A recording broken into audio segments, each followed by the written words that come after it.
This episode is brought to you by GameZone. Real player, real game.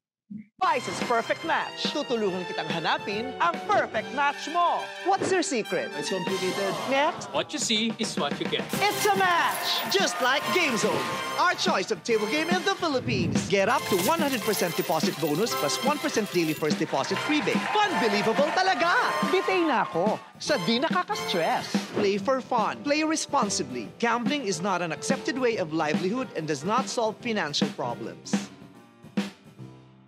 Thanks, Mami Vice. Welcome, mga papa.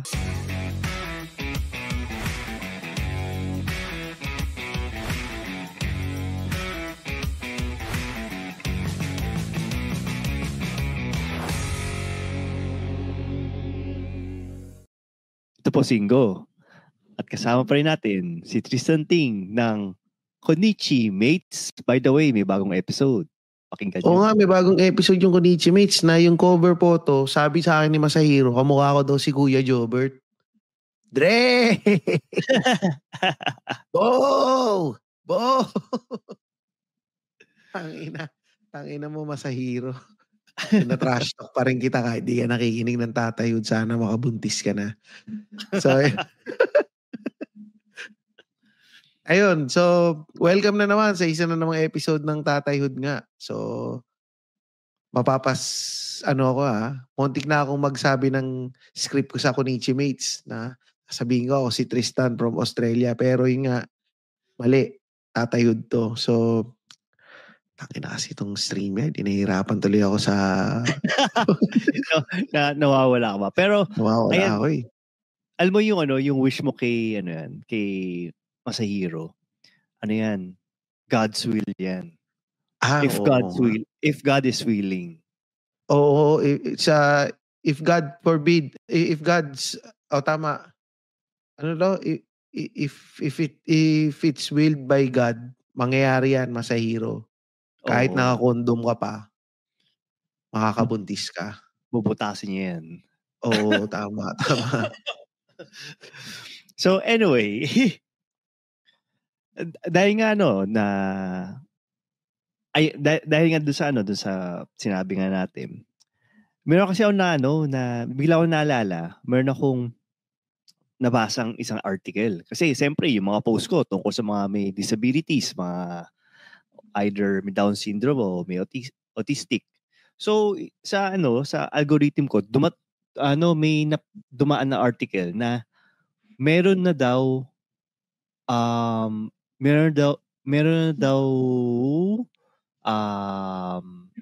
way para ma-screen or matanggal ang extra chromosome doon sa bata. Na nagko-cause ito yung mga bata na may Down syndrome, di ba?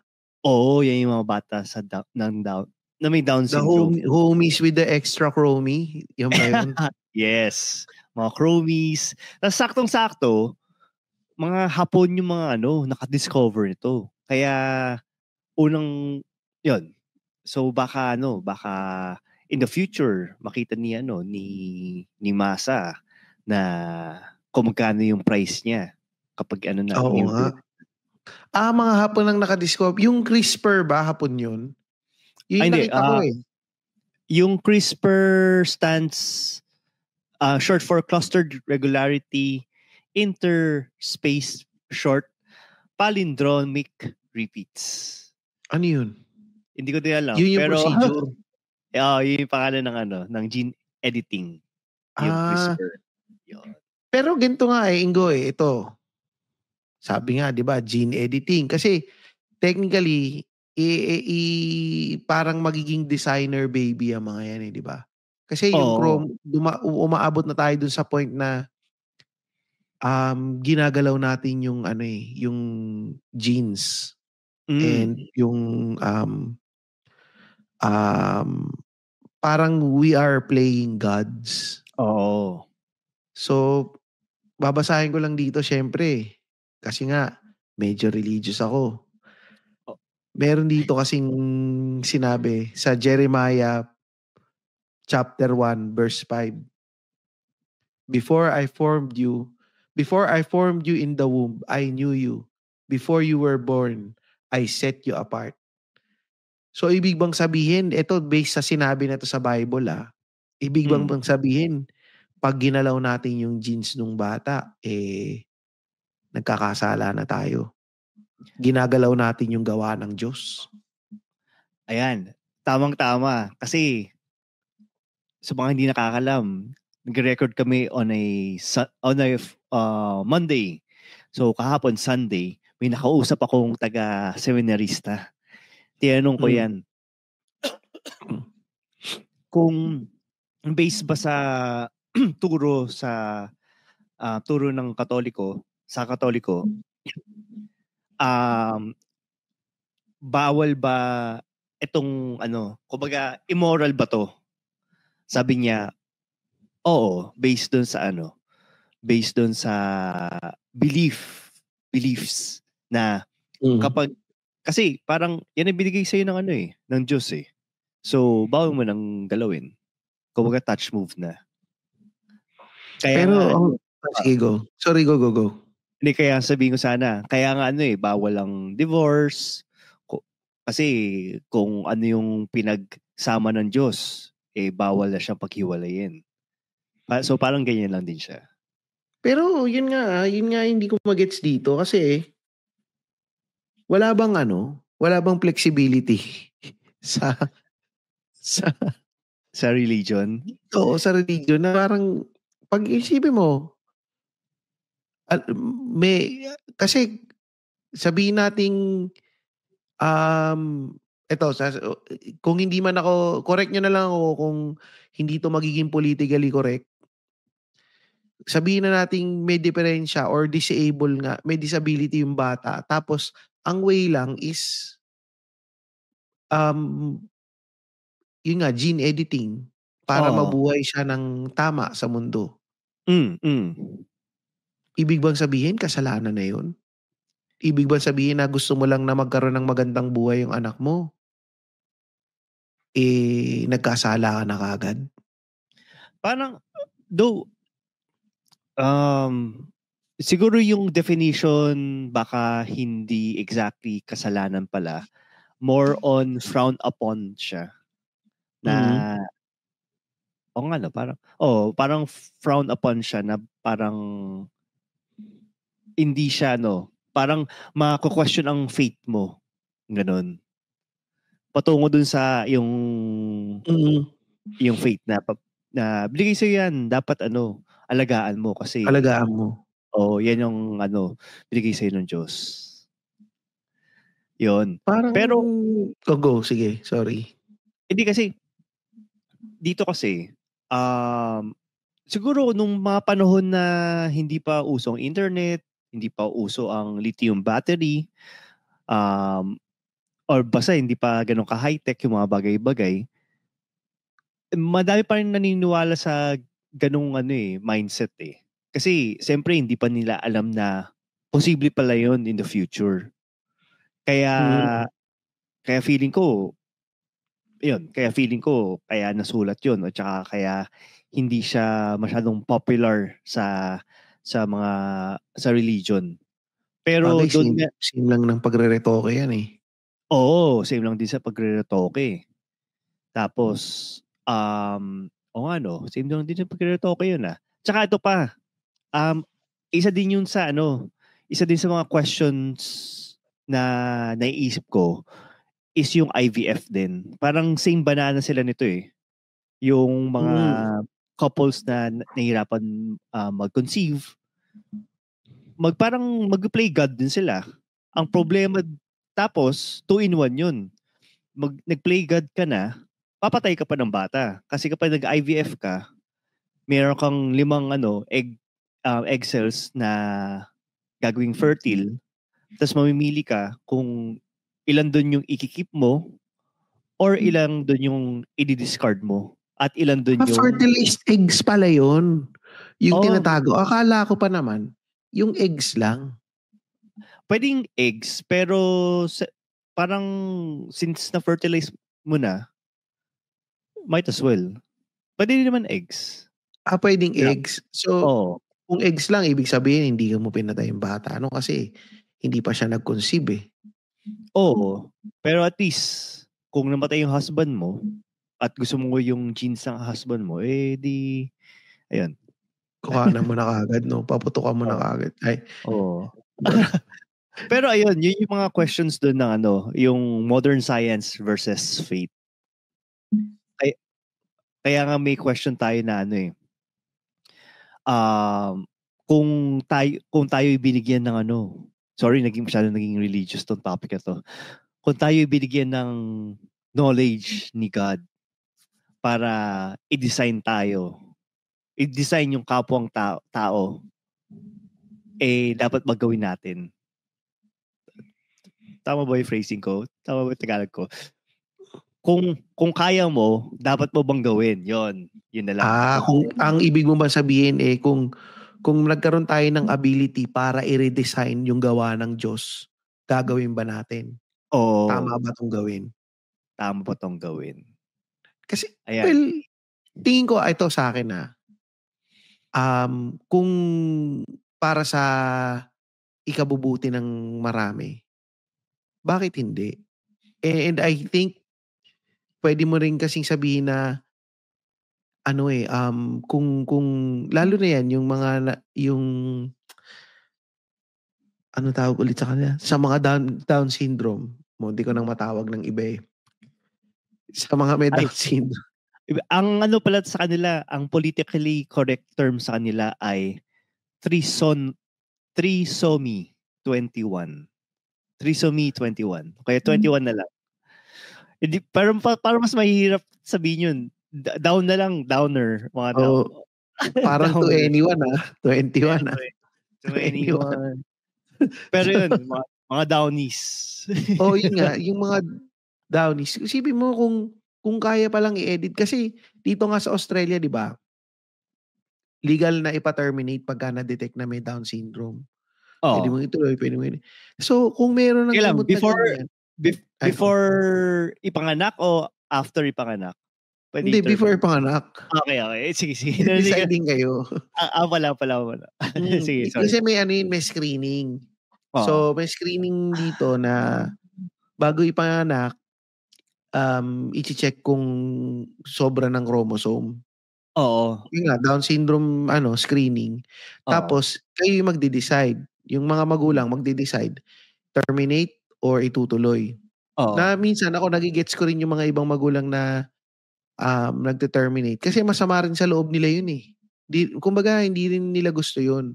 Pero ang problema na kasi doon, iluluwal mo ba siya sa mundong ibabaw ng meron siyang kapasanan? Oo.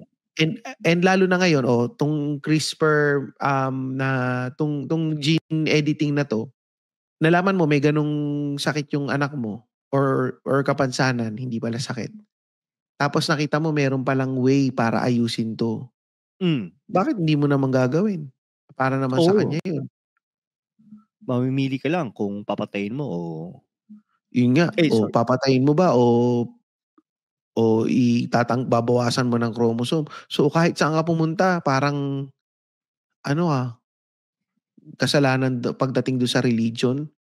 Well, hindi kasalanan pag tinuloy mo tas pinabaya. Well, medyo kasalanan din yun Kasalanan mo rin sa sarili mo yun kung pinabayaan mo siya na gano'n na lang dahil naniwala ka doon sa sinabi sa religion. Pinabayaan mo na lang na alam mong merong way na magamot siya, hindi mo ginawa kasi nga sinasabi you are playing God. So ginawa mo, Down syndrome siyang lumabas, nahirapan siya buong buhay. Konsensya mo naman yun. Alam mong merong way para ayusin tapos hindi mo ginawa. Just because of what? Because of tong sinabi ni Jeremiah chapter 1 verse 5. Diba? Pero yung sinabi mo, Tristan, na may paraan pala, hindi mo ginawa dahil sa religion. Yan yung mga ibang tawag doon, reasoning ng mga anti-vaxxers, especially nung panahon ng COVID. Meron akong kakilala na namatay. Kasi meron siyang sinalihan na religion Tapos sinabi na ginawa tayo ng Diyos na may malakas na resistensya. Ayun, namatay siya after 2 weeks. So, balik tayo. Pero may ano mga ganyan. Alam mo, may pinsan akong ganyan eh. Anti-vaxxer? Anti-vaxxer. Oh. Na hindi, feeling ko sa born again yata to eh. Ayaw nila yung ganyan eh. Yung mga Born again kasi yung pinsan ko eh. So parang hindi ko alam kung dahil ba sa religion nila or anti-vaxxer lang talaga siya.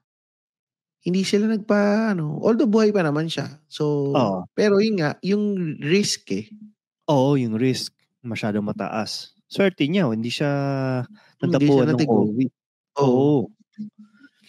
At saka ano pala, i-clarify ko lang, yung sinasabi namin na yung potential pa lang to So pinag-aaralan pa lang to na pwedeng tanggalin yung extra chromosome.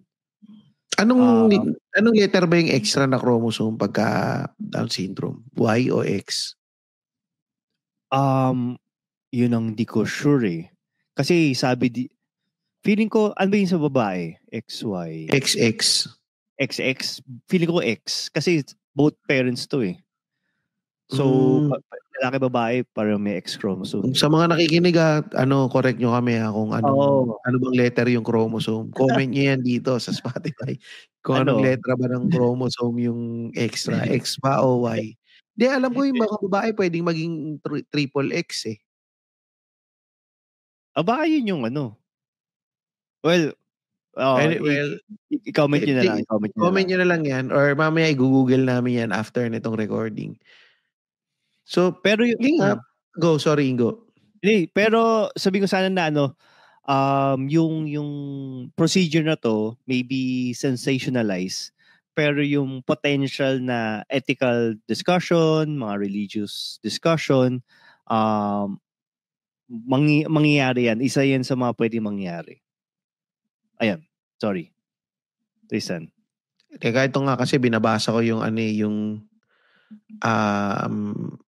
binabasa ko lang yung trisomy 21. Extra chromosome, most babies inherit 23 chromosomes for each parent. Total of 46. So, nangyayari nga. Oo nga. So ang mangyayari, tatanggalin lang nila. Pero yun nga, ang dito, ang dilemma mo kasi dito, kunyari ikaw yung magulang. Ikaw, eto, Ingo kasi syempre ikaw, may anak ka na may autism. Medyo similar yan, di ba? Oo naman. So yung may emotional complexity sa pagpapalaki ng isang bata na may mental disability. Tama bang sabihin na mental disability itong Down syndrome tsaka autism? Yung Down syndrome, oo. Yung autism, di ko alam kung saan nila pero sa PWD ni Sven, nakasulat doon, intellectual disability. So, sige, intellectual disability. Intellectual disability na lang. So, yung mga magagaling dyan, i-correct nyo na lang din kami. Bash nyo na rin kami. Kung mali, bash nyo na lang ako kung mali na naman yung sinabi ko. So, hindi, binabasa lang naman natin kung ano yung binabasa lang naman natin kung ano So, yun nga, dalawa yung kailangan mong tinitingnan dyan eh. So, sige, itutuloy ko kasi nga ayokong galawin ng kung ano man ang ginawa ng Diyos, ayokong galawin to. Pero, napaka-komplikado. Hindi ka naman, may magbibigay ba sa'yo ng pera para sa occupational therapy niyan? Paano sila pagtanda nila? Kagaya ng laging dilema mo di ba, Ingo? Tayo, nagre-raise tayo ng mga anak to make them independent and self-sufficient. Oo, may mga nakikita tayo sa internet, self-sufficient yung mga ibang mga batang may intellectual disability. Pero hanggang saan? Hanggang saan? Lalo na kung nasa Pilipinas ka, hanggang saan? Oo. GG yan. Tapos, isa pa, kung ang naman, kung kunyari, gagalawin nga natin, babaguhin yung may minsan yung pagbabago-bago ng mga jeans at kung ano-anong mga quote-unquote designer baby, siguro ang medyo ako nito, pabalimbing-balimbing ako nito na Oo. kasi medyo nagiging kinukontra ko yung sarili ko na ang nangyayari naman, yung iba na maraming pera, sumusobra naman.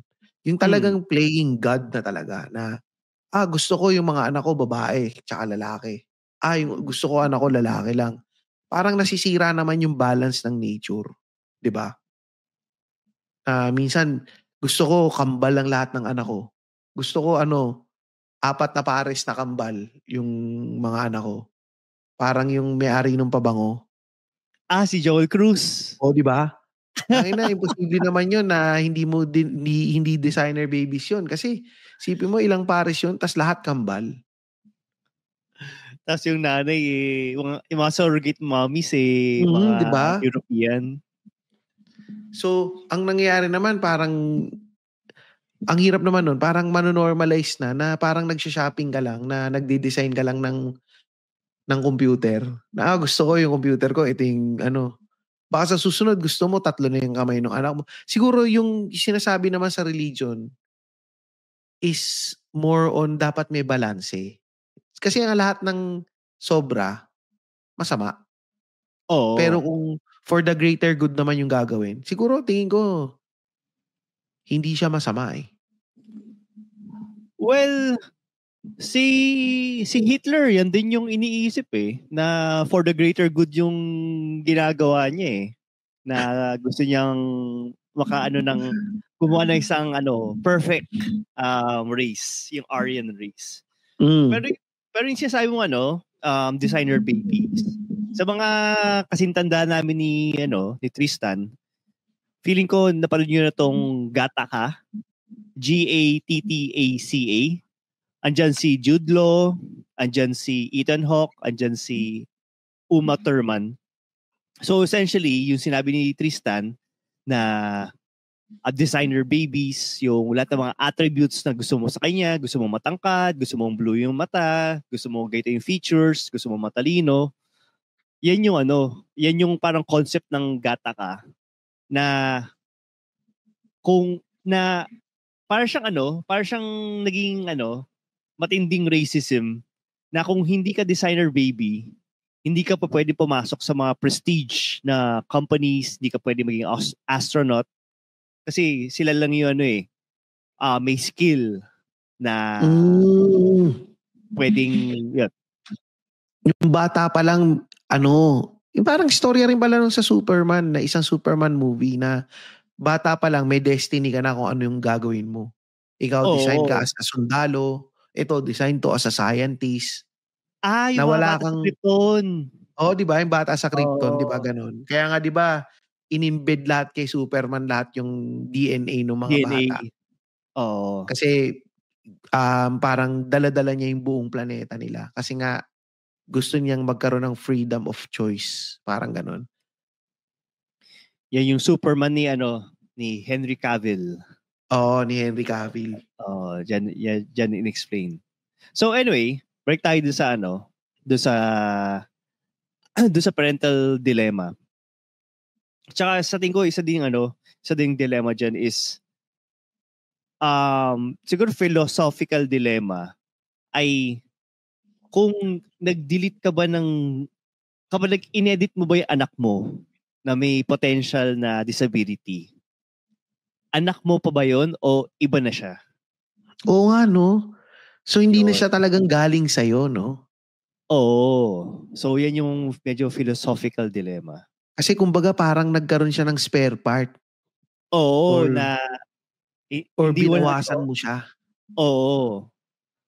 Na iba na talaga. Iba na talaga siya. Oo. At dahil iba na siya, trabaho muna tayo. It's a match! Just like GameZone. Get up to 100% deposit bonus plus 1% daily first deposit rebate. Play for fun. Play responsibly. Gambling is not an accepted way of livelihood and does not solve financial problems. GameZone! Nagulat ako kala ko bumalik na sila Oy, salamat ulit GameZone. Si Mama Vice ulit yan. Tama ba? Ay, hindi. Oo, si Vice ulit Si, yan. So, si Mama Vice. kaya nga, isipin mo, kunyari, ito, sabihin na natin, advance na yung science. So, madidetect na rin kung magiging bakla yung, yung anak mo. So, syempre, Oo nga, no? di ba? Pero magandang ano yan, ilagay ko nga sa poll yan.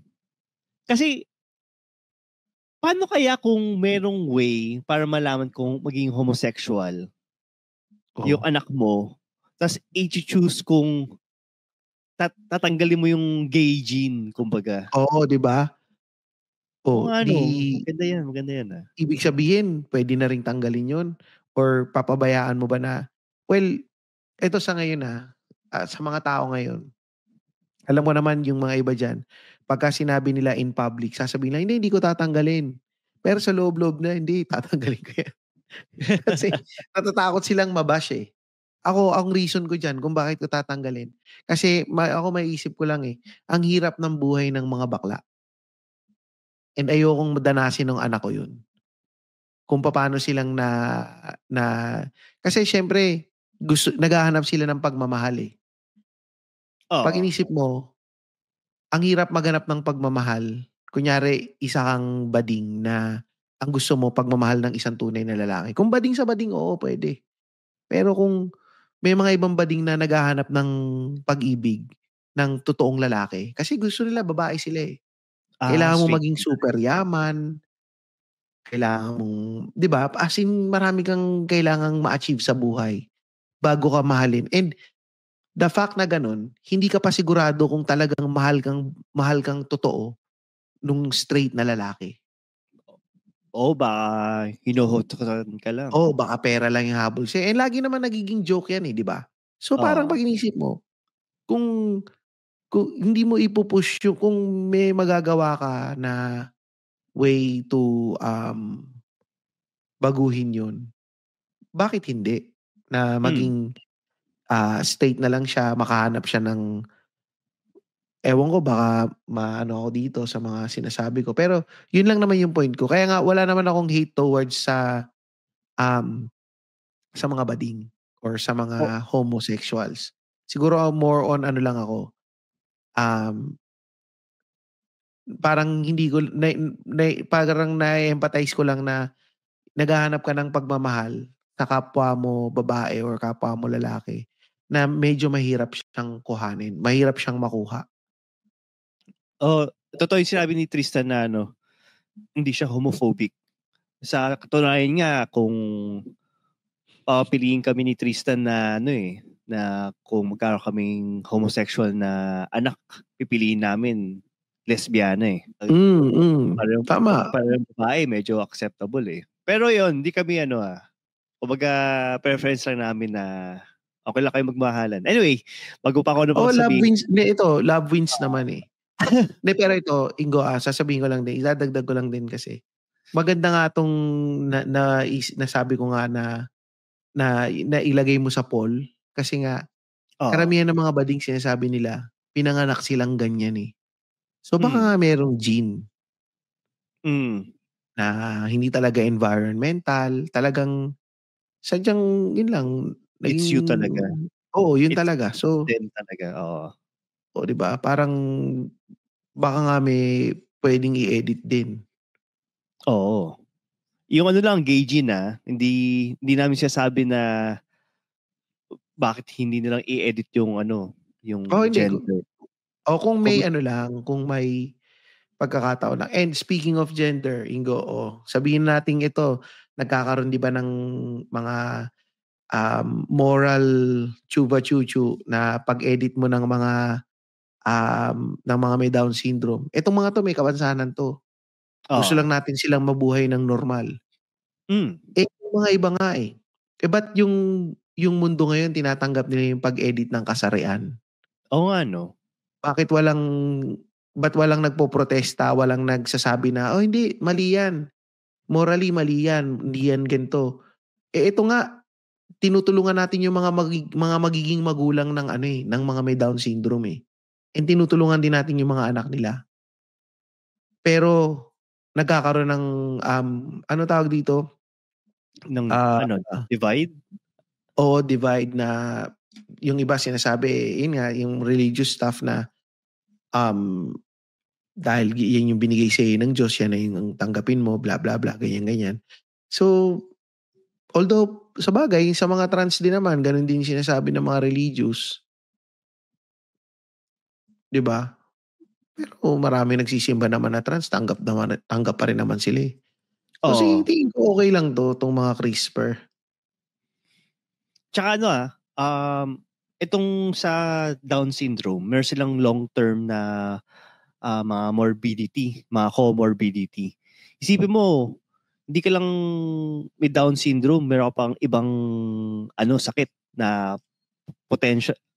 Meron kang higher risk of dementia, meron kang higher risk of hypothyroidism, meron kang risk ng epilepsy, meron kang mga iba't ibang disorder, mga ear disorder, autoimmune, may mga susceptible ka sa sa infection. Tapos, pwede maging 2-in-1 ka. May Down syndrome ka na, autism ka pa. O, di ba? Ang saya. Tangina. Tas may ano ba yan? 'Di ba meron ba yan yung mahina yung muscle? Mahina yung muscle. Kaya kung isa-search nyo yung IG, may karamihan may mga may Down syndrome doon na maganda yung katawan. Yan. Yung mga sinishare yan ni Vince, no? Oo. Ng The Broden Podcast. Nag-name drop. So, ayun. So, itong Down syndrome or yung pag-edit ng fetus before birth, para siyang mas socially acceptable na eugenics. Yung sa mga hindi familiar sa eugenics, ito yung ginawa ni yung gustong gawin ni Hitler nung panahon niya. Hindi yung genocide yung magkaroon ng perfect race. Pero siguro nga ano lang siguro yung ethical way siguro. Wag lang siguro maging sobra na kahit hindi Down syndrome ini-edit na kasi gusto ko maging matangos ang ilong nung anak ko, i-edit ko 'yan para paglaki niya hindi na siya magpaparitoke ng ilong. Mm-hmm. Nasa tiyan pa lang, i-design ko na kagad yan na dapat yung ilong niya matangos o kaya i-design ko na kagad dapat yan na matangkad. Sharp ang kanyang panga, may panga daw siya. Para may jawline na kaagad, no? May jawline na siya para hindi na niya kailangan pumunta sa DNA dermatology para magpagawa ng jawline or magpakinis ng muka at magkaroon ng Korean glass skin. Para kahit mura lang sa DNA dermatology, hindi ko na kailangan pumunta doon. Hindi na kailangan pumunta ng anak ko doon. Kasi pina-edit ko na yung gene nila eh. Pero since nga hindi na-edit yung gene ninyo, pwede kayong magpunta dyan sa DNA dermatology kung gusto ninyong magkaroon ng sharp na mga panga at mala Korean glass skin na balat. Ayan na. Boa, sinabi na namin na. Ay, tsaka follow nyo nga din pala yung Sabado Smokes. Umorder pala ako niyan. Tapos na-realize ko, wala nga pala ako hindi ko pala ma-pick up yung order ko na yun. Kaya sa August ko pa kukunin. So, anyway, siguro, bago tayo punta dun sa last na segment natin, siguro magtrabaho na muna tayo. Nag-promote na nga tayo eh. So, tuloy-tuloy na natin. Mahilig ka ba sa Tong Its o table card games? Tara na sa Game Zone. Sa Game Zone, you play a real game of Tong Its with real players for free. May chance pang makisplit ng over 34 million pesos and a chance to claim up to 14,640 pesos daily. May 2 event araw-araw. Chika na ba? Visit gzone.ph today. Tandaan, ang gaming dapat fun-fun lang. Visit pagcor.ph/regulatory or email keepitfun@pagcor.ph. Promo runs from January 1 to December 31, 2025. EGLD reference number MKTG 2024-2564. Gaming for 21 years old and above only. Keep it fun. Game responsibly. Ayan. Ito, community, siguro sa mga nakakausap ko, or siguro ako na lang din, Hindi naman sa Down syndrome, pero sabihin natin autism. Mahirap talaga 'yun, no. Mahirap mag-alaga ng mahirap mag-alaga ng tao na mayroong disability, whether it's yung mobility issues, mental issues, or kung ano man. Basta yung hindi siya 100% na capable na mabuhay mag-isa. Yon. So siguro yun din yung sort of freedom na rin sa mga taong may ganyang klaseng kapansanan is magkaroon sila ng another chance in life na mamuhay na walang aasahang tao. Or yun. Tsaka siyempre, magagawa nila yung mga gusto nilang gawin kung wala silang ganong klaseng kapansanan. Siguro ako, ang masasabi ko lang dito dyan is sa panahon ngayon, kahit na may kapansanan yung mga anak natin, hindi siguro dapat natin sila nililimitahan, kumbaga. At least, kung ito yung cards that was dealt to us, magandang matutunan din natin na nawawala ako magandang matutunan natin na makita kung ano yung maganda sa mga bagay na ito. Ito si Richard, listener natin to kasi may autistic yung anak niya. Lagi niya sinasabi sa akin na masaya siya na not necessarily thankful siya na may na may autism yung anak niya. Pero nakikita niya to as forever ko siyang magiging baby. Matagal ko siyang makakasama. So, ganun yung naging mindset niya. So, kung ikaw na nakikinig, naisip mo na may autism yung anak ko, ang hirap nito, ganito to, ganyan yun. Wag kang masyadong mawawala ng loob. Siguro hindi ito para sa akin. It's not for me to say na madali yan eh. Kasi hindi ko naman siya na-experience. Based lang to sa mga ibang tao na nakita ko na kagaya ni Richard na living his life one day at a time with this kid. So, yun. Ayan, tsaka bago tayo magtapos, basahin muna natin yung mga comments sa ating last episode ng title, Parenting sa Panahon ng iPad. Basahin mo nga. Sige, basahin mo na kasi hindi pa nakabukas sa akin eh. Okay lang. So, sabi ni Elon Musk, effective po talaga ang iPad sa bata sa panahon ngayon. Yung pamangkin ko, 6 years old, ina-explain sa akin yung brain rot content. Pinapanood niya gaya ng tung tung tung tung tung Shahur, Crocodilio Bombardino. Tsaka iba pa. Ha. Tapos kapag inagaw sa kanyang iPad, nagka-tantrums. Worst part is kinukonsinte pa rin siya ng mama niya, which is yung older sister ko. Kapag oras ng pagtulog, hinayaan niyang mapuwet hanggang 1 a.m. Yun ata ang downside kapag pinahawak sa bata yung iPad. Yan. Tapos, sabi ni Julius PC, wow, saktong birthday ko. Uy, belated happy birthday, Julius. Birthday niya ay nung July 17. Shout out na kita. Shout out sa iyo.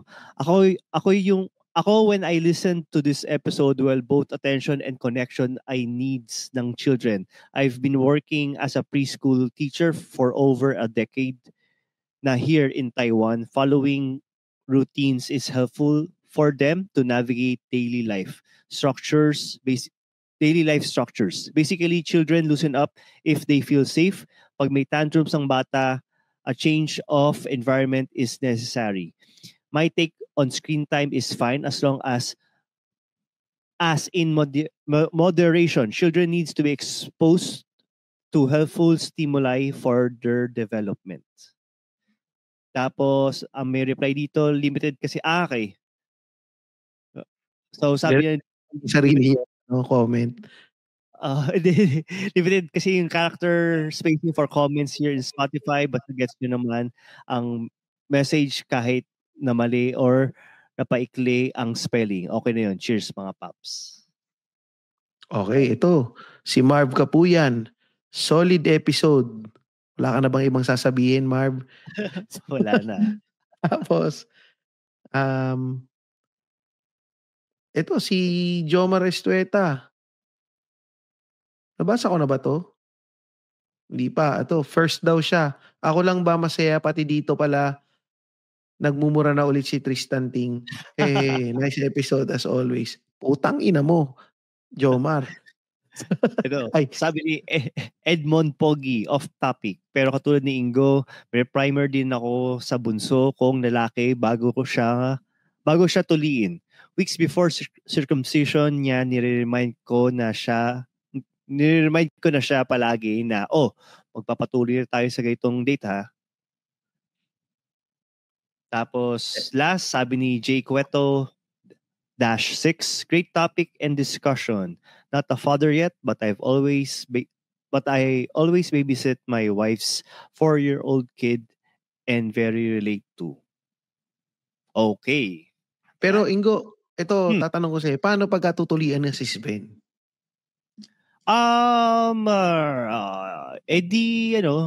Papatulugin. Papatulugin. Pero mag-ask muna ako sa Devpedia siguro ng advice kung ano ba, ipapatuloy ko ba yung anak ko or pabayaan mo na siya support. Pabayaan ko. Kasi hygiene eh. Oo. Yun. Baka mga amoy kupal yung bahay. Baka amoy kupal siya na.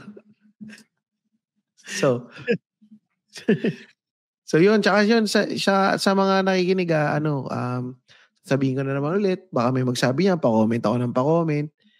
Mag-comment ulit kayo sa Spotify at tsaka syempre, kung gusto niyo maging anonymous sa www.reddit.com/r/tatayudpodcast. At kung gusto niyo kaming suportahan sa podcast namin na to para may pambayad kami sa StreamYard at kay Ambit, punta lang kayo sa www.patreon.com/papapatreon.